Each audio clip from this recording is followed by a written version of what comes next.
Here's what's been going on. You've got various top Democrats who have been saying it's time for Biden to step down. Okay? But I want y'all to notice something. They never say who they want to run. Let me be real clear to everybody who's watching. For the last 3 years, top Democrats have tried to get President Biden to drop VP Harris from the ticket. They literally, some met with Biden, and he told them, hell no. He wasn't going to do it. So, what you need to understand, so this effort to get Biden to drop is not just about Biden. It's also about Harris. Okay, today, Adam Schiff, Congressman from California, came out and said that it's time for Biden to drop out of the race. He, of course, is running for the United States Senate.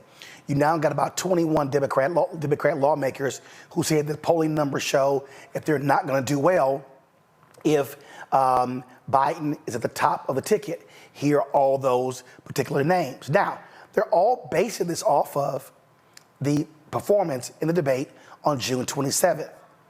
But here's what's interesting.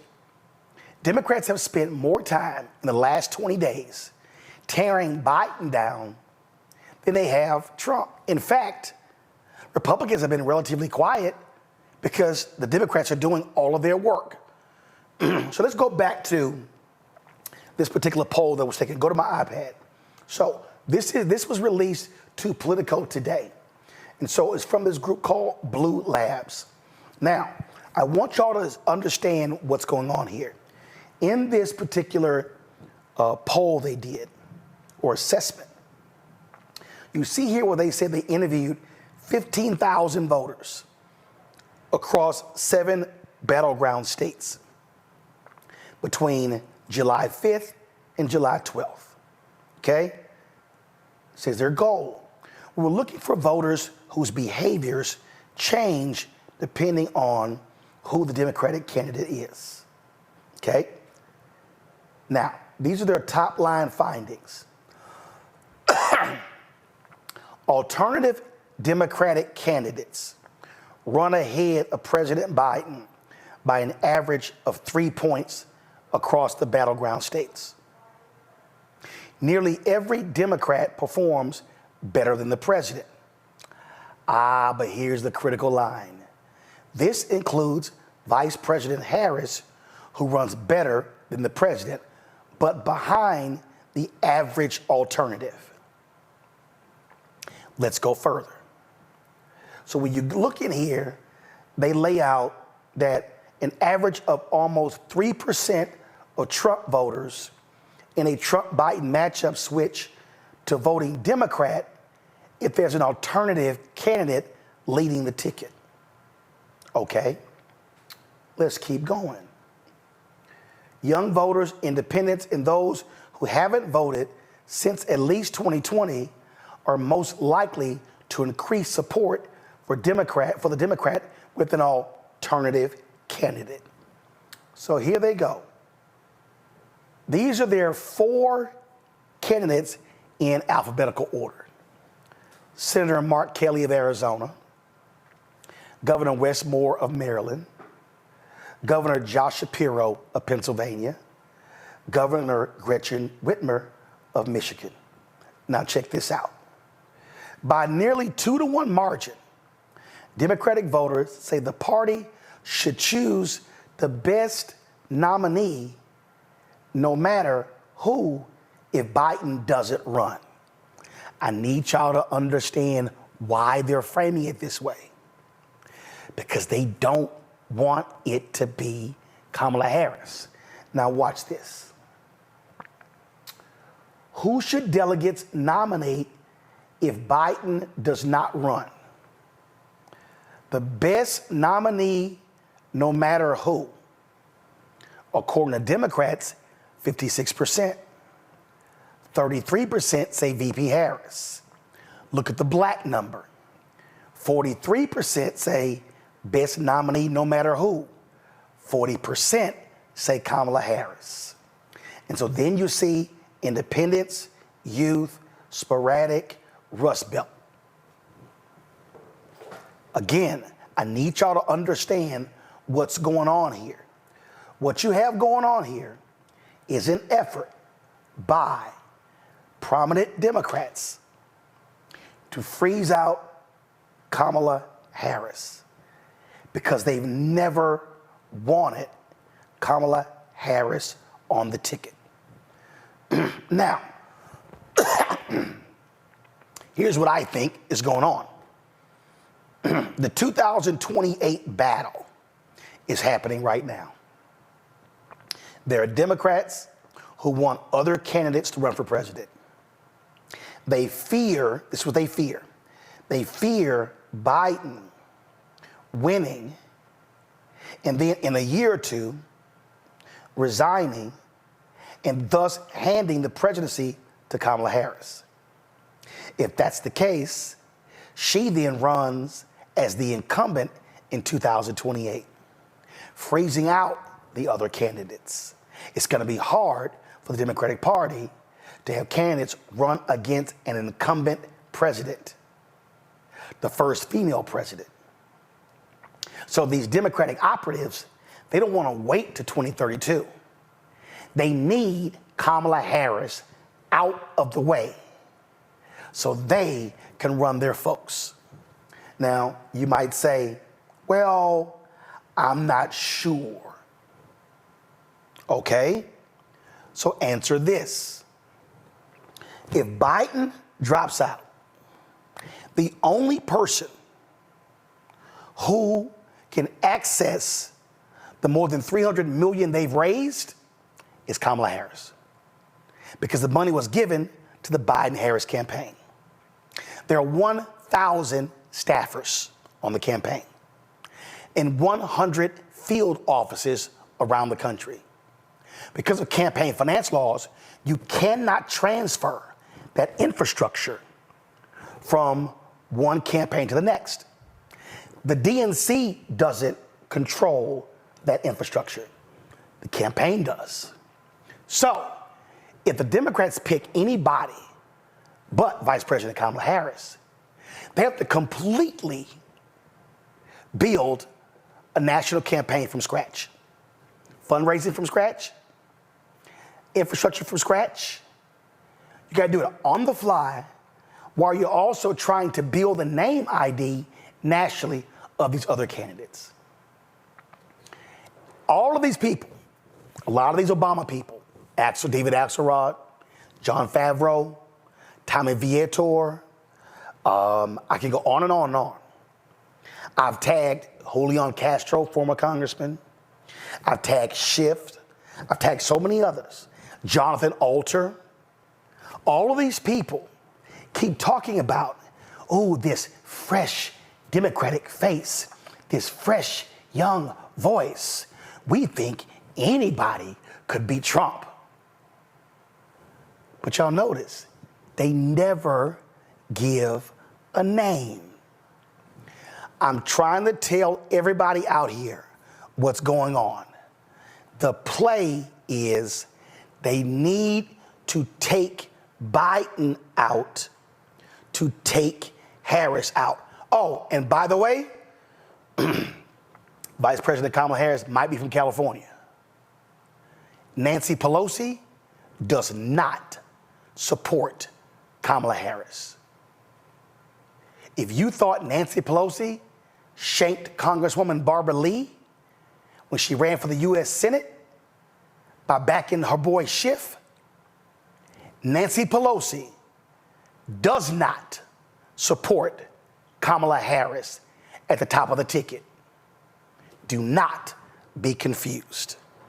Let's talk about this with my panel. Joining me today on the show, we have Robert Portillo, host, People, Passion, Politics, News and Talk, 1380 WAOK in Atlanta. Rebecca Carruthers, Vice President, Fair Election Center out of D.C. A. Scott Bolden, he is, of course, a political contributor. He's also, of course, worked with PACs with the National Bar Association, D.C. Democratic Party, chair, all that good stuff, is lawyer in D.C. Rebecca, I've been warning people for months, and It's happening before us. They want to take Biden out to take Harris out. Roland, I'm thinking about your book, White Fear. One thing that we need to have the kitchen table talk about is that the Democratic Party, Republican Party are tools in which the Black community can use to advance their interests in this country. It does not mean that the Republican Party or the Democratic Party are always or are in the best interests of Black communities in this country. So I just want to say that so we get, as we're framing this conversation, this is absolutely about taking out Kamala Harris. We could go back to the 2020 campaign and we could look at those who do not support Kamala. Many, even among some of my former colleagues, I had conversations, especially with white women, who said, oh, there was something about Kamala they just didn't like. And I asked every single one of them, tell me specifically, what is it about Kamala Harris that you do not like? And none of them could identify it to me. And some of those white women no longer talk to me, but that's okay. My point in saying all this and about white fear is that what we're seeing, I think I mentioned this on the show a few weeks ago, there's a difference between winning and power. These people here want power. They don't always care about winning because you don't have to get the W in order to coalesce power. One thing that I will also note for the audience, we know that the 2024 Joe Biden is different than the 2020 Joe Biden. We all know that. However, the 2024 Joe Biden is the same as the 2023 Joe Biden. If any of these people actually were concerned and cared, then they would have talked about this a year ago, last summer, before we even started going into the primary cycle for the Democratic nomination. There are things that could have been done last summer if they were interested at all in preserving Biden's legacy, if they were genuinely and authentically concerned with whether or not he could serve. They would have hashed this out, had this conversation, done all these things a year ago behind closed doors. To see it now and say, oh, well, it's because he had a bad debate. Every single one of those people who are talking publicly, every single one of those elected officials have had very bad debates, very bad public events, because I've seen them, right? So we know it's not about the pretense in which they're telling us that this thing is about, but it's clearly about who's actually going to be running the White House. And we know Joe Biden in a second term. We know that it's going to be Kamala Harris with outsized influence, but we also know, according to the Constitution, if Biden is not able to serve, which a lot of people are trying to say, oh, he's not going to be able to serve in the next 4 years, it will absolutely be Kamala. And finally, I will say, I also remember the summer of 2020, I was a part of a large group of Black women where we told Biden, hey, if your VP better be a Black woman, here is the short list. You need to pick someone from this list.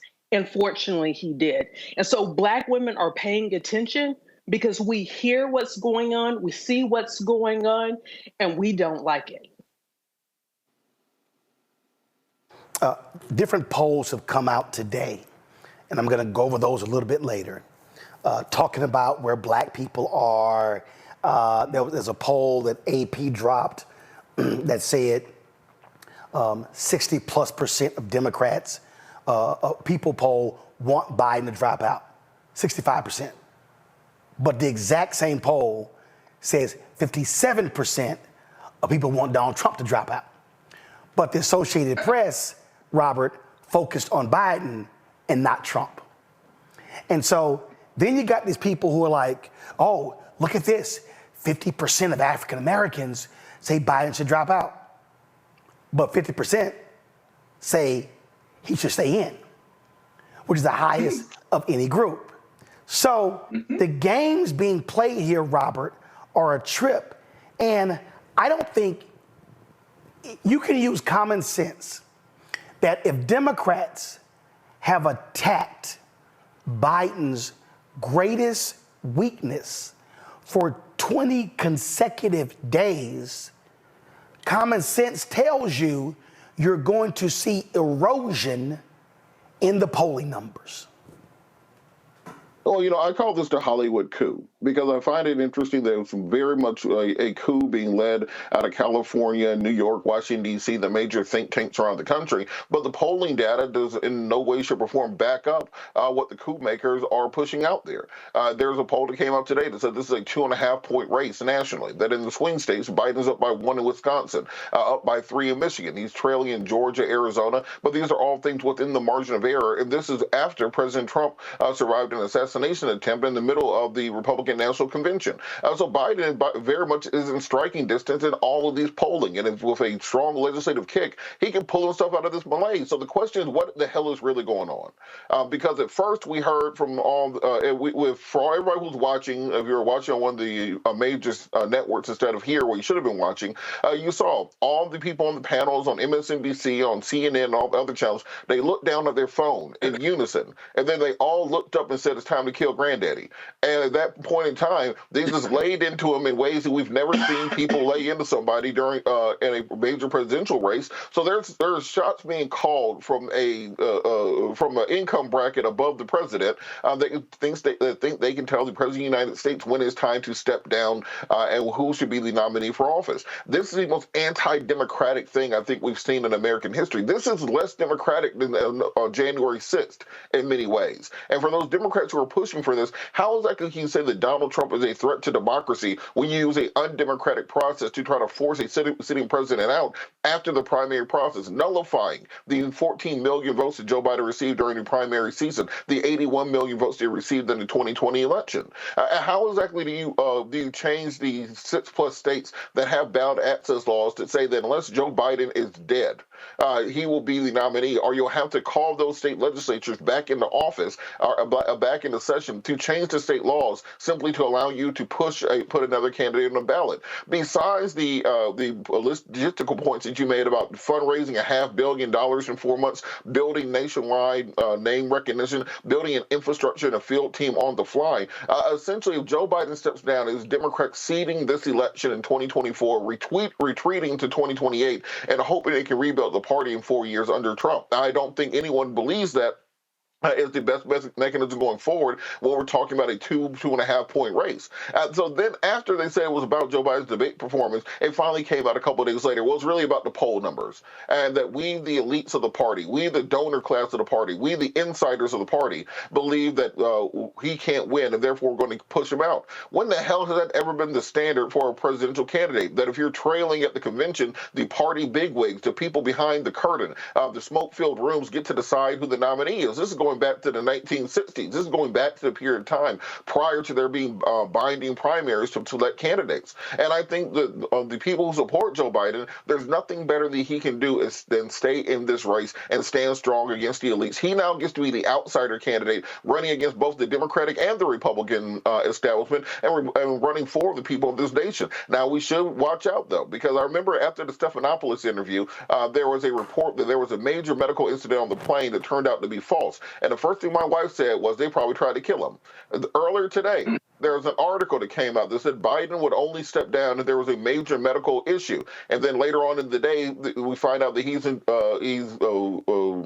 infected with COVID as somebody who's elderly. After the events of the last several weeks in America, there's nothing that we can put past the powers that be. We've never seen an internal coup from a political party where the people trying to bring down the president are quote-unquote insiders, people in the president's inner circle, anonymous West Wing sources, donors, led by George Clooney and Stephen Colbert, etc., trying to overthrow a sitting president. We've never seen a situation where 2 weeks later, the other presidential candidate is nearly shot in the head. So we need to pay attention to the people who are pulling these levers of power and determine who the hell is actually driving this ship and where we position ourselves within the system. This has now gone beyond any season of scandal, House of Cards, or Veep. This is a whole different ballgame that we're at in politics, and we have to be very cognizant of the games being played around us. At least go to my iPad.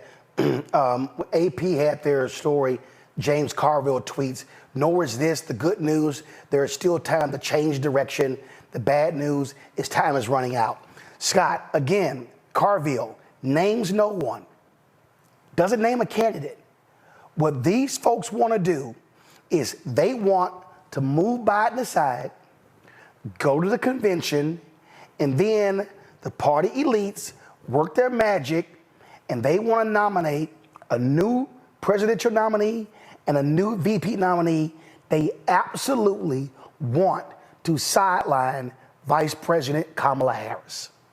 Oh, okay, I can agree with your concepts and precepts and the panelists, but here's where your analysis is missing the point, all three of you all. But for Joe Biden looking and sounding old and failing miserably at that debate, but for that, we wouldn't be having this discussion, right? He is old, right? There are concerns about whether he can prosecute the case against Donald Trump. You look at Donald Trump, the reprobate, and you juxtapose that with Biden and his legislative performance and his leadership as president, it shouldn't even be close. But it is close because the reality is he's older, he's aged, he's 81, and it manifests itself differently than, let's say, someone who is older or younger, who has aged differently, right? Okay, they want to move Kamala out. There is a way for them to use that $250 million, but they'd have to jump through a lot of hoops with the FEC and others if they were going to do a convention floor fight. Kamala makes all the sense in the world. I don't think that strategy that you say that you laid out, I agree that that's the point and that's their strategy. But here's the deal.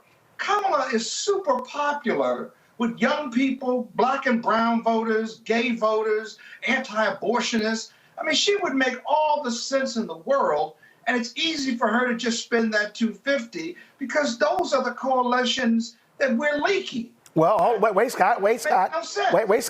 But all of these Democratic elites, they keep saying she's a drag on the ticket. She's not popular. She's horrible. She's been a disaster. No. What I'm saying is, that's what they've laid out, and the fact of the matter is, that is the narrative that they have established. And I'm telling you, I know from my sources, they literally went to Biden and said to him, he needs to drop her from the ticket. He told them, hell no, I'm not doing it. Well, are those Democrats in name only? They must be, because they're drinking the Republican Kool-Aid. I mean, this is a brilliant woman who could prosecute the case against Trump better than Joe Biden could ever at 81. Those coalitions, they come back home to us no matter what. And she has $250 million to bring the heat. And her debate, whether it's J.D. Vance or her debate against Trump, would be magnificent because she's prosecuted lots of different cases. In fact, I think she'd be a better candidate than Biden right now, and it'd be easier to do. Well, 1 second. Now, here, because I was talking to, and I'm going to bring in Rebecca and Robert as well. I was talking to a couple of pollsters, and this is the concern. And see, this is where folks don't want to truly start just breaking down demos. So this is what I got here. 1 second. And I was talking to one last week. So when you look at polling data, Biden leads among white seniors, white women, white college student, and white suburbs. That's about 70% of the electorate. Where have they been lagging? They've been underperforming among black voters, Latino voters, and young voters. So, pollster says he can win. They said that Project 2025 could bring those black voters home. Abortion could bring the young voters home. He says Latino voters are the wild card. But Matt Barreto, who is one of the top Latino analysts, pollsters, they put out, give me 1 second, they put this out 6 days ago. Biden leads Trump, go to my iPad, Biden leads Trump by 17 points among Latinos. Matt says Biden can increase his advantage from plus 17 to plus 30 among Latinos if he hits Trump hard in the contrast on several different issues that he lays out right here. So, so the point here is, while all of these other people are going crazy I saw they were like, oh my God, poll comes out, Trump is leading Biden by 3 in Virginia. They were just going nuts. New poll today drops, shows Biden up 5 to 7 in Virginia. So it's like they're going crazy. And what they keep saying is, well, this percentage of people, they want a new candidate. They wanted a new candidate in a primary in 2020. They eventually chose Biden. They wanted a new candidate in the general in 2020. But when it came down to Biden Trump, they chose Biden. Yeah. So and I get the old part. I totally get it.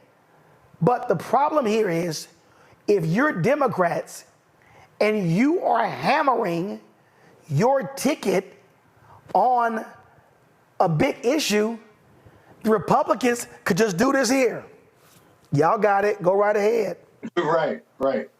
But Roland, let me just say real quick before you go to the other panelists is this, and that is this. What's misleading about those polls is how the question is posed. Do you think he should drop out because of his age? 70% say yes. But now if you ask them the same thing, if Biden's on the ticket and he's the nominee and you're going to vote for him, then he's even ahead by 2 points in most polls or behind by 2 points in most polls. So the fact that they think he shouldn't be in the race doesn't really tell you a whole lot, does it? Dude, that's what I've been saying. It doesn't tell you anything. And roll on that same point. So hold on. So right here. So like here's a tweet right here. There have been 6 polls conducted or partially conducted after the assassination attempt on Trump. 4 of them swing towards Biden. I mean, this man, Robert, has been literally under assault from news media, New York Times, Atlanta Journal-Constitution, columnists, CNN, MSNBC, Fox News, everybody. They are critiquing. He kills it at the NAACP, and it's like, oh my God, look at this. He garbled a couple of words. Like, it's as opposed to this was this whole speech he gave, and I'm like, he has withstood the most vicious attack I have ever witnessed on a party's nominee, and he's still in striking distance. What the hell are these people doing? Look, Roland, beware the Ides of March. The Caesar told us exactly about this. The long knives are out, and these are people who are looking out for their own political future as opposed to the future of the nation. And if they truly believe what they've been telling us, that Donald Trump is a threat to democracy, that he's trying to bring about a neo-fascist revolution, that he is going to align America with Viktor Orban, with Lukashenko, with Giorgia Meloni, with the Erdogans of the world, and this far right-wing populist version of what we're seeing in Argentina today, then I think that they should be saying to themselves, well, what exactly gives us the best chance of winning? Like I said, this is a 2.5 point race. And what people forget is Joe Biden has the power of incumbency, and he needs to wield that thing like the damn Infinity Gauntlet at this point in time. The Supreme Court just said you can do whatever the hell you feel like as president. I'm going to test that to the umpteenth extent. Biden people, come here. Bring the camera on me, Biden people. Look, what you do is Monday morning, Biden has a 10 a.m. press conference. He has an executive order on gun violence, saying that in the wake of what happened to President Trump and the rash of gun violence that's happening nationwide, including school shootings and name off the statistics, I am hereby by executive order banning the manufacture of assault weapons in the United States, and then dare Republicans and dare the Supreme Court to overturn that. Tuesday morning, press conference. By the powers vested in me by the United States Constitution in Section 2, I am having an executive order on women's reproductive right. We will walk women into the reproductive health clinic with the National Guard like they did Ruby Bridges if you try to interfere with the exercise of their constitutional rights, and then dare them to take you to court. Wednesday, press conference, 10 a.m., executive order. I'm hereby dealing with the southern border by executive order, and until Congress does something about it, this will be the law of the land. If you want this to continue, then you keep me in office. And you do this every day, and you keep doing it, and you flood the zone like football. If somebody's sitting back in a cover two zone, you send slants across the middle until they bring those safeties up, and then you go deep on them. And that's what President Biden has the power to do, to put so many executive orders out there that the Republicans can't afford to fight all of them in court. They can't afford to try to drown him out. And then you change the national conversation to about what you're doing. You build the kinetic energy of reelection, and you end up winning. If you can be at 2.5 points at the lowest level of your campaign, you can win this thing by 5.5 points, given the right policies and given the right strategies. But you're not going to win it in a circular firing squad where you have the people who are closest to you with the long knives out. This is an et tu Brutus moment where you have to figure out who are the people with the long knives, change course, change direction, get in the right room with the right people, and really push forward to victory. I'm going to go to Rebecca before I go to my next guest. Rebecca, this is very simple. Black people are, I dare say, the smartest voting constituency in America. Black people are pragmatic. They are folk who we didn't love. I mean, as I look at that Ida B. Wells Barnett painting, Ida B. Wells Barnett, her birthday was yesterday, campaigned on behalf of Herbert Hoover, who was the head of the Lily White faction of the Republican Party. They had to make a decision. Do I support this Klan-loving Democrat, or do I support this white racist Republican? Black people have made conscious voting decisions for a very long time. In 2020, black folk were not loving Joe Biden.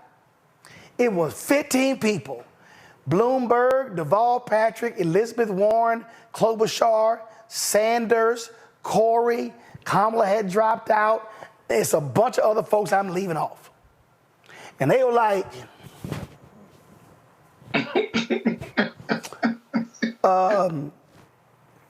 Joe can beat him. That's what happened. They were not loving Joe. People not walking around going, oh my God, I just love me some Joe Biden. They're sitting there going, black people are going, his ass evil. Who can beat his evil ass? Okay? Joe can get them old white people. Joe can get them white women. Joe can get them white suburbs. He ain't gonna talk to them white folks in Scranton. You know what? We're gonna go with that old white dude. Am I missing something here, Rebecca?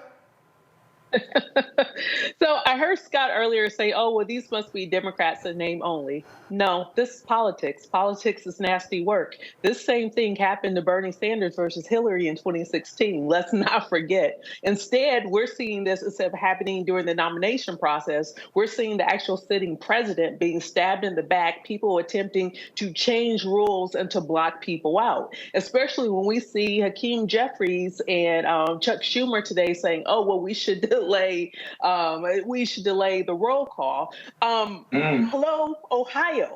We can't not rely on Ohio or the Ohio courts to then rule that it's okay for Democrats to do that. Because remember, August 7th is the deadline in which whoever the nominee is who will be on the ballot in Ohio has to be submitted to Ohio. We can't then expect the state courts there to say, okay, Democrats, if you file a lawsuit saying, hey, give us an extra opportunity to actually fill in that line on the ballot line, that will allow you. Newsflash, that Ohio court, in the makeup of that Ohio court, it's not going to allow for that to happen. They're going to see this as, hey, this is easy work. This is an easy win. We're guaranteeing that Biden is not successful in Ohio. And as an aside, most people don't think Biden's going to win Ohio anyway. However, Democrats shouldn't be making it so easy to lose. Even if they think that Joe Biden is going to be a loser in November, why would you make it this easy? Why would you literally expose your candidate and also expose your entire ballot to this mess? It just doesn't make sense unless this is about power. It's not actually about winning. So I hear you, Scott, when you're saying, well, you don't think that these machinations are really the machinations, or our analysis might be off. This isn't really what these people are thinking. But I need to understand, what is the counter rational argument to explain exactly what they're doing? Because we know this isn't just about a bad debate performance. They took the opportunity of the bad debate performance to say, okay, let's push Biden out. It doesn't matter what Biden did, because we know Biden does a lot of gaffes. He's not a great campaigner. Duh, we've known that since the 80s, right? But we know that he does a relatively good job in governing, whether he's the vice president or the president. Time to get paid, blow up like Fanbase exclusive audio rooms are here. Now tap, talk, and get paid. Monetize your live podcast and most engaging conversations. You can now create exclusive audio chat rooms only for your subscribers and biggest fans. And as a user, subscribe, listen, and talk to your favorite creators. Now tap, talk, and get paid. Because everyone's a fan of something, and everyone has a fan base. I'm blowing up like you thought I and if you don't know